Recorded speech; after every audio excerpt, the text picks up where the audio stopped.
Ian, sorry. Sorry talaga. Hindi ka naman nagkulang sa pagmamahal mo sa akin. Pinilit ko naman na ibalik yung dating sigla at pagmamahal ko sa'yo pero wala na talaga. Pasensya ka na.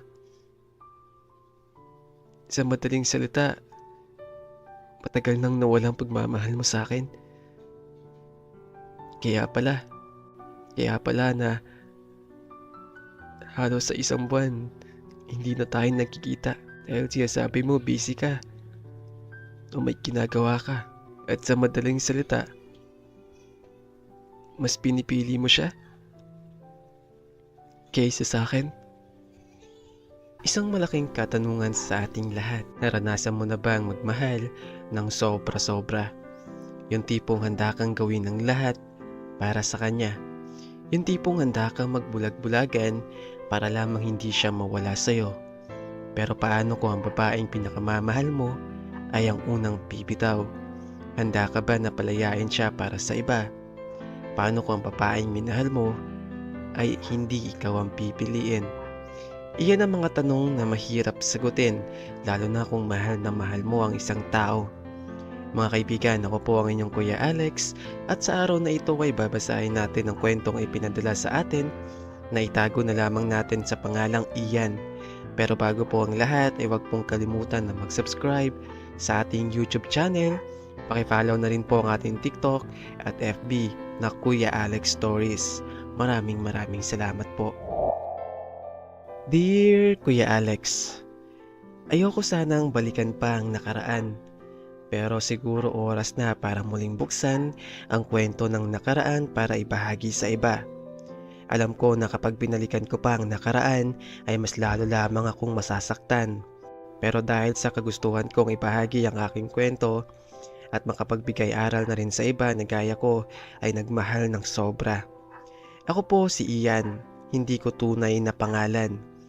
Mas pinili ko na lamang din po na palitan ng lahat ng pangalan na involved dito para sa kanilang privacy, lalo't na't isa sa mga yon ay talagang maraming humahanga. Ayoko naman po na masira ang imahe niya sa mga tao. Meron po akong kasintahan, si Wendy. Dapat ay magtatatlong taon na kami ngayong taon, pero sa hindi inaasahan ay natapos po ang aming relasyon nung nakaraang taon lamang. Si Wendy po ay kababata ko. Mga bata pa man kami ay magkaibigan na po kami. Pero noon pa man ay mahal ko na siya. Hindi ko lang sinasabi kasi ayokong masira ang aming relasyon. Sinabi ko na lamang noon sa sarili ko na ipagtatapat ko sa kanya ang nararamdaman ko pagka-graduate namin ng high school. Kaya nung dumating na po ang araw ng pagtatapos namin ay inamin ko na sa kanya ang lahat.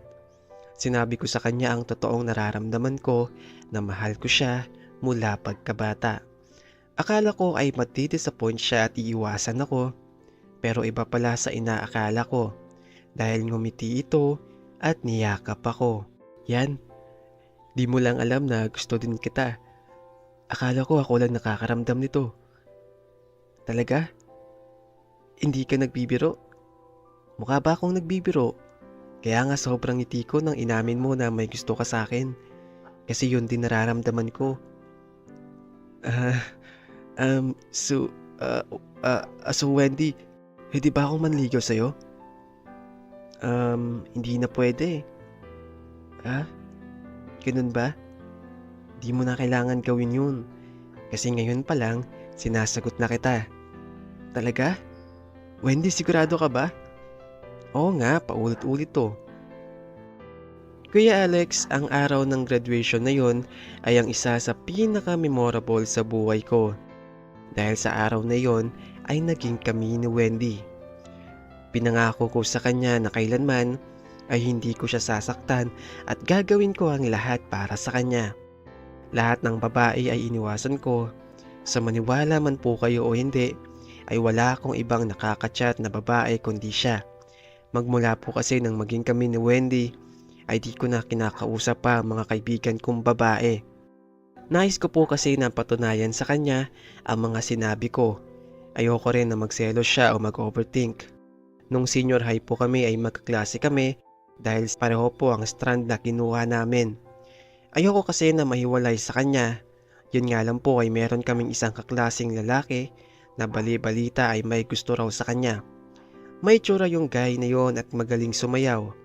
Ang sabi pa nga sa akin ng mga kaklase namin ay kapag absent daw ako ay lagi daw itong tumatabi kay Wendy at lagi silang magkasama nito na kumain sa kantin. Nang kumprontahin ko po si Wendy ay sinabi niya na nakikipagkaibigan lamang daw ito. Dahil sa ayoko na mag-away kami ay agad din naman akong naniwala. Pero nang sa katagalan ay napapansin ko na mas lalong naging malapit silang dalawa. Lalo na nung nag-trending yung guy na yon sa TikTok. Suddenly ay instant sikat ito sa aming school. Kaya nga mas dumami ang nagkakagusto sa guy na yon. Pero nakakapagtaka dahil ni isa sa mga yon ay wala itong pinatulan. Napansin ko rin na sa tuwing magkasama kami ni Wendy ay lagi itong nanonood ng TikTok.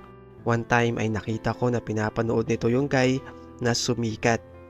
Itago na lamang po natin siya sa pangalang Ezekiel. Kuya Alex, nung una pa man po na hindi pa ito sikat, ay nagkakausap na sila ni Wendy sa Messenger. Pero sobrang tipid lamang kasi nagre-reply lamang po si Wendy kapag nagchat-chat si Ezekiel. Pero nung sumikat ito, ay mismong si Wendy na nga ang unang nakikipag-usap dito. Minsan ay inaabot pa nga sila ng madaling araw at nagve-video call. Hindi ko lamang yun pinansin dahil iniisip ko na magkaibigan lamang naman sila at normal lang naman po siguro yun sa dalawang magkaibigan. Pero deep inside ay sobra akong nasasaktan. Habang tumatagal ay napapansin ko ang panlalamig niya sa akin. Wendy, pwede ba tayo mag-usap? Oo naman, ano ba yun? Ang sagot po nito habang nakatingin at para bang may pinapanood sa kanyang cellphone. Palagi ka na lang bang nakatutok dyan sa cellphone mo? Ha? May tinitingnan lang ako. Sino? Si Ezekiel? Anong pinagsasabi mo? Wens, may gusto ka ba sa kanya? Kuya Alex, hindi ito nakasagot kagad sa tanong ko. Alam ko na sa sarili ko na may gusto ito roon at ayaw lamang nitong aminin. At mapapansin naman po iyon sa pakikutungo niya. At kadalasan ay mas mahaba pa nga po ang time niya sa sinasabi niyang kaibigan lamang daw na si Ezekiel kaysa sa akin. Mas nauuna pa nga itong nag-good morning doon kaysa sa akin. Pero nauuna naman siya sa akin na mag-good night. Pero kay Ezekiel ay aabutin pa sila ng madaling araw sa pag-uusap through video call. Sobra akong nasasaktan pero hindi ko lang pinapalata. Ayaw ko siyang mawala sa akin kaya natatakot ako na baka isang araw ay iwan ako ni Wendy. Kuya Alex, siya ang buhay ko at pangarap ko. Wala na akong ibang hinangad pa na makasama habang buhay, kundi siya. Pero ano pa nga bang mas sasakit pa kung ang mismong kasintahan mo ay tanggi ka sa maraming tao? Opo, ganun nga. Madalas po kasi na magkasama silang dalawa sa mga content nito sa TikTok. Wala naman po akong nagawa dahil sa ayoko na mag-away kami ni Wendy, kaya hinayaan ko na lamang po sila kahit na sobrang sakit na makita ang kasintahan mo na may kasamang ibang lalaki sa mga sayaw at content. Madalas ay nagyayakapan din po sila, lalo na pag may sikat na challenge sa TikTok kung saan ay couple ang tampok. Di po ba dapat kung nasa isang relasyon ka na, ay dapat pareho kayong umiwas sa ikakaselos o tampo ng partner mo? Ginawa ko naman po yun. Iniwasan ko ang mga kaibigan kong babae at iba, pero bakit siya hindi niya magawa? Pero ganun talaga. Sikat yun eh. Sino ba naman ako? Isang simpleng mag-aaral na nangangarap na makapagtapos at maiahaw ng pamilya sa kahirapan. Ilang araw na lamang po at matatapos na ang senior high. Exactly 2 years na po kami ni Wendy. Nagawa ko pong tiisin ng ilang buwan ang ganong senaryo na kahit masakit sa part ko na para bang hindi na boyfriend ang turing nito sa akin. Kung dati ay nakakapunta ako sa bahay nila, pero magmula nang maging malapit sila ni Ezekiel ay halos hindi na po. Siguro makakapunta lamang ako kapag pinapapunta ako ng mama niya. Malapit po sa akin ang mama nito dahil mula pagkabata ay kilala na ako nito. Sa mama rin po ni Wendy madalas ay nilalabas ko ang sama ng loob ko. Ang tanging sinasabi lamang nito nang kakausapin niya si Wendy. Pero agad naman akong kukumprontahin ni Wendy at magagalit ito sa akin dahil maliit na bagay ay pinapalaki ko at masyado raw akong sumbongero. Magkaibigan lang naman daw sila. Wendy, pasensya na. Sinabi ko lang naman sa mama mo na ano? Na may gusto ako kay Ezekiel? Yan naman. Ilang beses ko bang sasabihin sa'yo na magkaibigan lang kami? Hindi ka ba nakakaintindi? O sadyang mahina lang yung utak mo? Hays, nakakainis. Ganyan ka na ba talaga, Wens? Anong ganyan na? Nagdadrama ka na naman eh. Nakakainis ka na. Wens, alam mo bang pakiramdam na parang isang kaibigan na lang ang turing sa'yo ng kasintahan mo? Kasi sa mga nagdaang buwan halos bilang na lang sa daliri na magkasama tayo. At bilang din sa daliri ang minuto. Kasi mas madalas kayo magkasama at magkausap. Kuya Alex, tahimik lamang po nun si Wendy habang nilalabas ko ang sama ng loob ko. Napapabuntong hininga na lamang ito bago nagsalita. Ilang beses ko bang sasabihin sa'yo na gumagawa kami ng content? Ganun ba? Wen, sana naman intindihin mo rin nararamdaman ko. Alam mo ba kung gaano kasakit na makita kayong dalawa na magkasama palagi? At alam mo rin ba kung gaano kasakit na makita kayong magkayakap? Iniisip ng marami na magkasintahan kayo. At alam mo rin ba kung gaano kasakit na itanggi mo sa maraming tao na walang tayo at kaibigan mo lang ako? Wens, tiniis ko yun ng mahabang panahon. Gusto ko nang malaman yung sagot mula sa'yo. Sino ba talaga sa aming dalawa ang mas matimbang sa'yo? Ako na boyfriend mo o siyang kaibigan mo? Ilang segundo po na hindi ito agad sumagot. Siguro'y napapaisip o naguguluhan. Pero alam ko na agad kung ano ang isasagot nito. Malamang, sa malamang, ay hindi ako. Pasensya ka na. Pero iyan, kailangan ko muna sigurong mag-isip at asikasuhin ang sarili ko.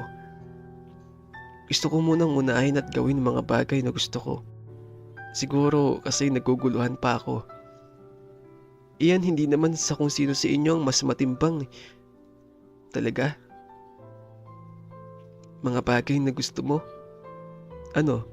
Nakasama siya? Wens, wag mo na akong paikutin pa. Simula't una alam ko na ang totoo. Pero pinilit kong magkunwaring walang alam kasi ayoko na mawala ka sa buhay ko. Pero mukhang nakapagdesisyon ka na. Wens, di ako magagalit. Basta't magpakatotoo ka lang. Iyan, sorry. Sorry talaga. Hindi ka naman nagkulang sa pagmamahal mo sa akin.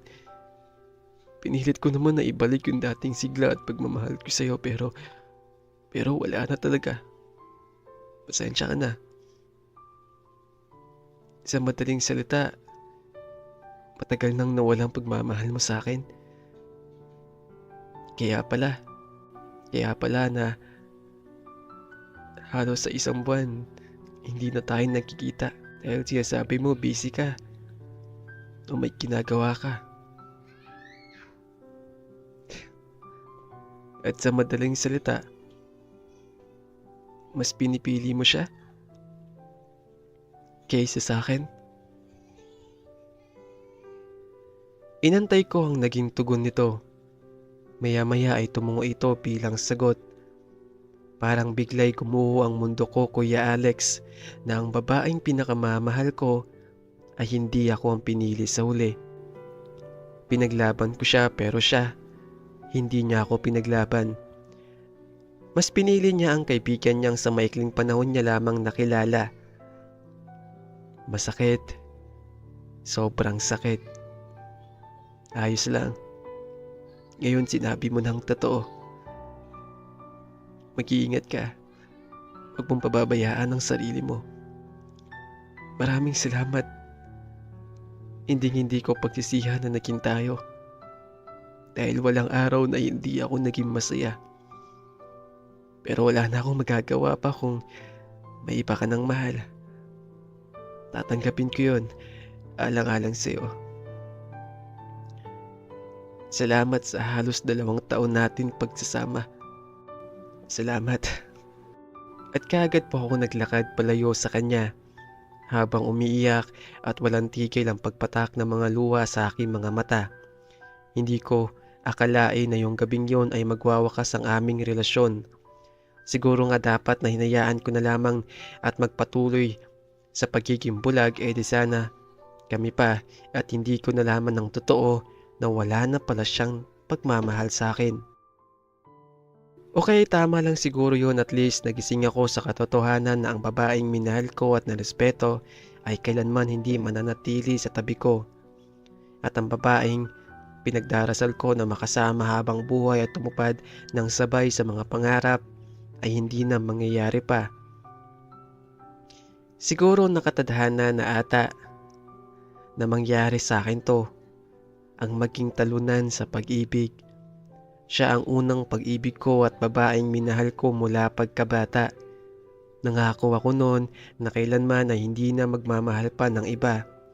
Pero ito, nagmahal siya ng iba at iniwan niya akong nag-iisa. Saklap. Napakasaklap na kung sino pa ang may mabuting intensyon ay sila pa ang laging natatalo. Ayoko nang umiyak pa ng umiyak, Kuya Alex. Kaya tatapusin ko na dito ang aking kwento.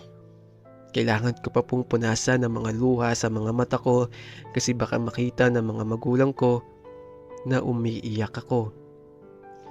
Siguro nga ay hanggang dito na lamang magwawakas ang aming kwento. Siguro nga ay may ibang lalaki na nakalaan para sa kanya na magpapatuloy ng kanyang istorya at hindi ako ang kasama. Hanggang dito na lamang po. Nagmamahal, Ian.